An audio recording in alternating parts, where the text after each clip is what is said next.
Now, what makes these bikes so good for beginners? Well, one, the power is very smooth, very controllable right from the get-go when you're just trying to learn how to use the clutch and throttle. So when you're in first gear, you shift it down, you give a little bit of gas, and you start moving. It's really easy to learn how to use the clutch and get going because the throttle isn't super jerky compared to like a high performance enduro bike or motocross bike, because they have lots of snappy power. So if you've tried riding one of those or learning on one of those, you know that it doesn't take much throttle to lose control and wheelie or whiskey throttle, because it's like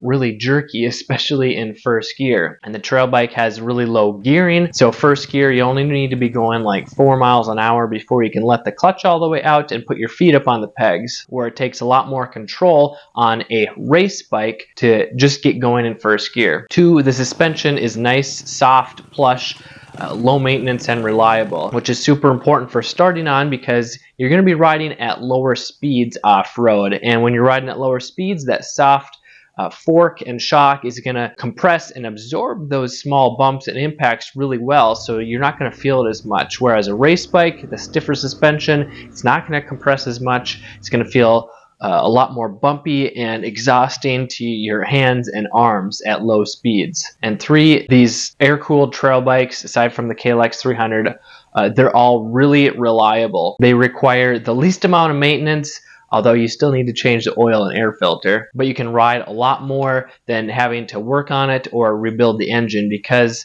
they can last for many years to come. And four, they hold their value really well. So even if you buy one that's 10 years old, you can probably sell it in a year or 2 or 3 years later for around the same price, because they're not going to lose their value as quickly as a race bike, because they're not quite as usable or desirable to as many people. And if you want a more in-depth breakdown of these beginner bikes, you can check the link in the description below.